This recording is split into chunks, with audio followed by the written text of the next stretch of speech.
Em nome do Pai, e do Filho, e do Espírito Santo. Amém. Naquele tempo, os discípulos aproximaram-se e disseram a Jesus: Por que tu falas ao povo em parábolas? Jesus respondeu: Porque a vós foi dado o conhecimento dos mistérios do reino dos céus, mas a eles não é dado. Pois à pessoa que tem, será dado ainda mais, e terá em abundância. Mas à pessoa que não tem, será tirado até o pouco que tem. É por isso que eu lhes falo em parábolas, porque olhando, eles não veem, e ouvindo, eles não escutam, não compreendem. Deste modo, se cumpre neles a profecia de Isaías. Havereis de ouvir sem nada entender. Havereis de olhar sem nada ver. Porque o coração deste povo se tornou insensível. Eles ouviram com má vontade e fecharam seus olhos, para não ver com os olhos, nem ouvir com os ouvidos, nem compreender com o coração, de modo que se convertam e eu os cure. Felizes sois vós, porque vossos olhos veem e vossos ouvidos ouvem. Em verdade vos digo, muitos profetas e justos desejaram ver o que vedes e não viram. Desejaram ouvir o que ouvis e não ouviram. Palavra da salvação. Glória a vós, Senhor. Meus irmãos e minhas irmãs, estamos no Evangelho de São Mateus, capítulo 13, do versículo 10 até o 17, onde nós estamos ouvindo Jesus contando parábolas. É interessante que quando Jesus ele começa a falar em parábolas, não é somente porque ele quer contar historinhas para as pessoas, através daquelas histórias, eles ficarem assim atentos. Também. Mas o que está por trás de tudo isso é o contexto. O contexto é as autoridades religiosas do tempo de Jesus estão tramando, estão fazendo de tudo para pegar Jesus em alguma situação. O cerco para Jesus está apertando cada vez mais. Então Jesus começou a usar também esse método. Ele conta uma história baseado em fatos da vida cotidiana das pessoas, por isso a parábola da semente, a parábola do joio, porque o povo estava bem nutrido dessas coisas. E a partir dali ele vai contando essas parábolas para que eles pudessem tirar um ensinamento. E aí Jesus falava para o povo, falava também para as autoridades religiosas daquele tempo, que estavam querendo pegar Jesus em alguma situação. E aí Jesus contava a parábola, eles ouviam, eles percebiam que Jesus estaria falando deles também, mas eles não poderiam fazer nada, porque Jesus não falou o nome deles diretamente.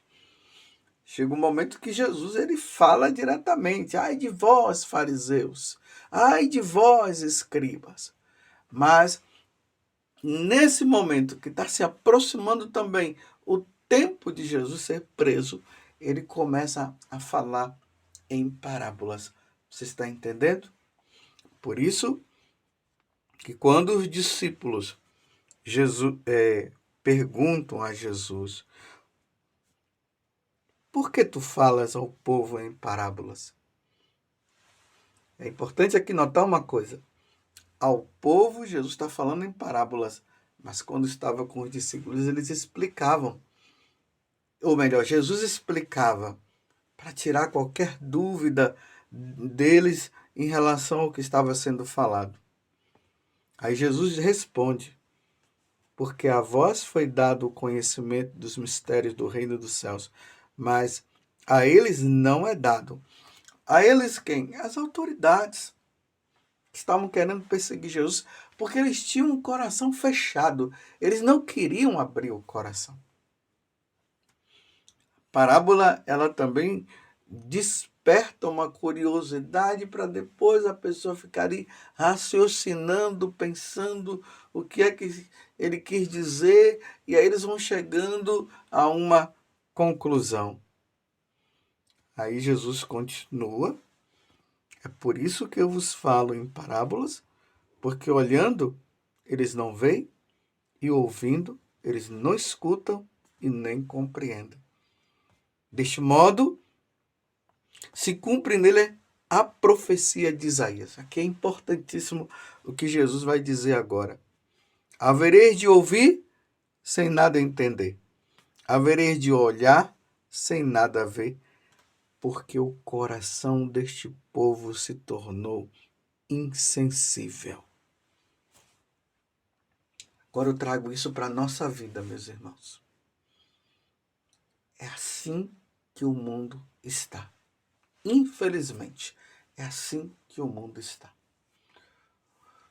O mundo, as pessoas deste mundo, essa geração má e perversa, como Jesus costuma dizer, essa geração má, perversa e adúltera, ela entrou numa situação de insensibilidade. Eles são insensíveis, porque Jesus fala, Deus mostra o caminho e eles não estão nem aí. A insensibilidade ela é marcada justamente por esta situação. Elas não reagem ao que precisa ser reagido. Ficam ali na deles, parado, não querem saber. É assim que o mundo está hoje. Vou dar um exemplo para você entender a questão da insensibilidade e das pessoas que não querem reagir ao que Deus está falando. Uma vez eu estava vendo um filme desses filmes policiais. Não tinha nada de anormal no filme, não. Tem filmes que trazem ensinamento. E esse trazia ensinamento.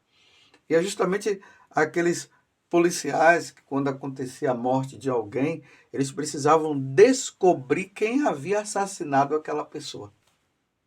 Mas como? Como chegar até aquela pessoa que assassinou se eles não tinham nenhum dados? Então eles vão procurando daqui, vão procurando dali.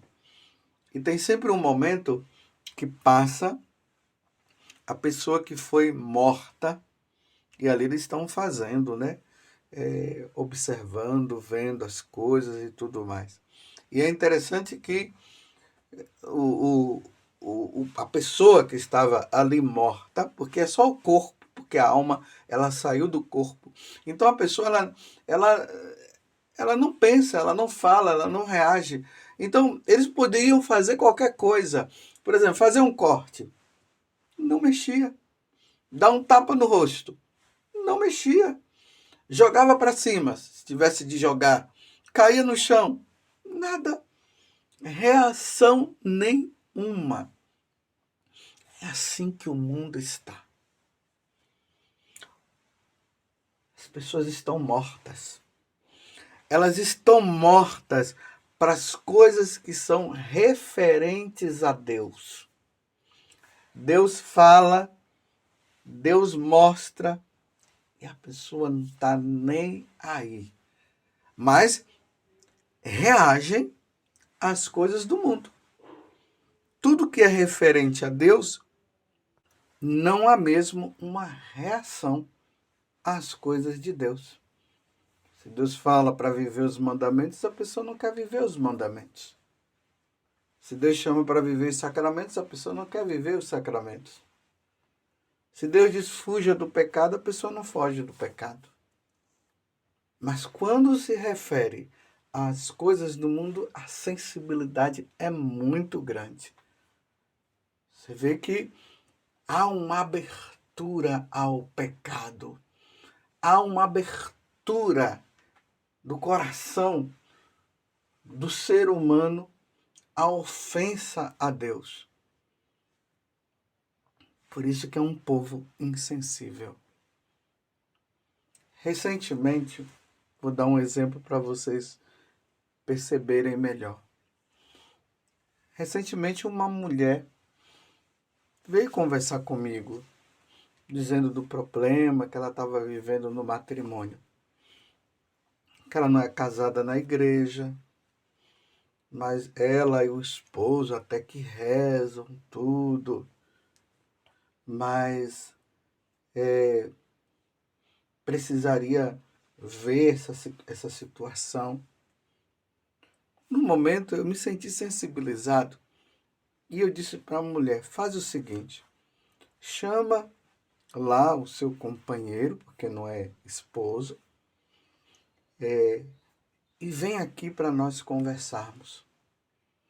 E marquei ali o horário, disse se vocês não aparecerem neste horário, significa que, no caso, o seu companheiro não quis saber. Eu disse, será que se a senhora chamar, ele vem? Ela disse, vem. Ele é de igreja? É de igreja, sim. Mas ele não quer casar na igreja. E não existe nada que impeça o casamento, porque eu perguntei para ela, existe algum impedimento? Não. Ele veio de um outro casamento? Não, ele não veio de um outro casamento. E a senhora também não. Nós já convivemos há mais de 20 anos. Então chama ele para nós conversarmos, porque é um momento de catequizar, de levar o outro também à consciência, porque as pessoas colocam na cabeça que está tudo bem, está tudo maravilhoso. Tem aqueles que dizem assim, não, mas de repente vai casar, dá problema. Tem pessoas que, infelizmente, tem pessoas que pensam dessa forma. Então eu marquei. E fui para lá, esperei. Não chegaram. Não voltaram. Significa que a mulher falou com ele e ele não quis vir. Interessante que ele disse que estava indo para rezar o texto da misericórdia. Não, eu quero rezar o texto da misericórdia. As pessoas rezam, fazem tudo, mas na hora que é para mudar de vida, não querem mudar de vida. Se estaciona. Você vê como é a ação do demônio? O demônio amarra essas pessoas, iludindo, não permitindo que elas abram o coração. É o que Jesus está dizendo aqui. Elas ouvem, mas não querem ouvir. Elas veem, mas elas não querem enxergar. É isso que acontece. E nosso Senhor está fazendo de tudo para trazer de volta, mas as pessoas não querem, porque se tornaram insensíveis. Elas querem seguir o Evangelho de acordo com as perspectivas delas, de acordo com a maneira de pensar delas, e é aquela questão, Deus conhece o meu coração, Deus é amor, Deus não vai criar problema quanto a isso, eu sou uma pessoa muito boa. Assim, é uma pessoa muito boa, mas está ofendendo a Deus, porque está vivendo um tipo de relacionamento que Deus não permite. esse relacionamento entre um homem e uma mulher é preciso que aconteça dentro do sacramento do matrimônio. E eu deixei claro para a mulher, olha, se vocês não resolverem essa situação, vocês estão colocando em perigo a salvação de vocês. O primeiro que morre não se salva, não, porque estão na desobediência. Quer dizer, a mulher está tentando, mas o homem não quer. Agora eu me lembro daquilo que Jesus fala referente aos fariseus. Eles percorrem quilômetros e quilômetros para converter uma pessoa, e depois que converte aquela pessoa, ela não deixa entrar no céu. Eles ficam na porta e impedem a pessoa de entrar. Está esse homem impedindo essa mulher de entrar na eternidade, no céu, de ir para o céu. Só que ela vai precisar tomar uma atitude.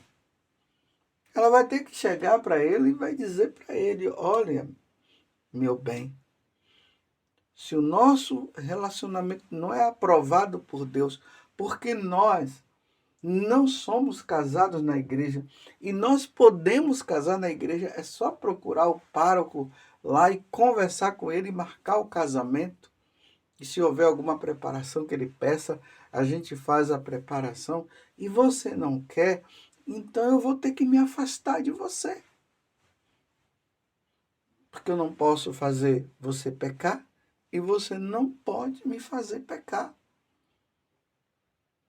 É a atitude que deve se tomar numa situação dessa. Porque há uma insensibilidade por parte do outro. E sabe lá o que é que ele colocou na cabeça. Mas, no entanto, reza o texto da misericórdia, vai na missa. Agora, se vai na missa, se reza o texto da misericórdia, reza o texto de Nossa Senhora, mas por que não quer resolver essa questão que está colocando em xeque-mate a salvação dele? Por quê? Só pode estar enrolado no chale da doida. Uma pessoa que me falava que na cidade dela tinha uma mulher que ela tinha um chale e essa mulher era doida. E as pessoas diziam, cuidado para não chegar perto dela, porque se ela te enrolar ali naquele chale, vai dar problema. Enrolado no chale do demônio. E o demônio não tira. Porque a pessoa não quer sair, infelizmente, da situação. Porque o coração deste povo se tornou insensível. Eles ouviram com má vontade e fecharam seus olhos para não ver com os olhos, nem ouvir com os ouvidos, nem compreender com o coração, de modo que se convertam e eu os cure. O Senhor quer curar, o Senhor quer salvar, o Senhor está falando, o Senhor está mostrando o caminho, mas não querem abrir o coração. Às vezes querendo ludibriar Deus, dizendo assim, eu estou rezando, eu não sei o quê, eu faço isso, eu faço aquilo. Mas se a vida de oração não leva a essa conversão do coração, como é que vai ser? Porque a quem muito deu, muito será tirado. E o pior, que neste caso que eu estou trazendo aqui como exemplo, não é uma pessoa que seja ignorante, porque indo na missa ela ouve. Ela lendo a palavra, ela ouve. Ela vendo esse ou aquele padre falar, está ouvindo, mas não quer mudar o coração. Que tristeza, meu Deus. Que tristeza. Deus vai dando dia após dia as oportunidades, mas não querem. Que Deus nos ajude a sermos fiéis. Que Deus me ajude para que eu não feche meu coração. Que Deus ajude você também a não fechar o coração. A palavra de Deus que quer apenas nos salvar. Louvado seja nosso Senhor Jesus Cristo, para sempre seja louvado, e a sua mãe, Maria Santíssima.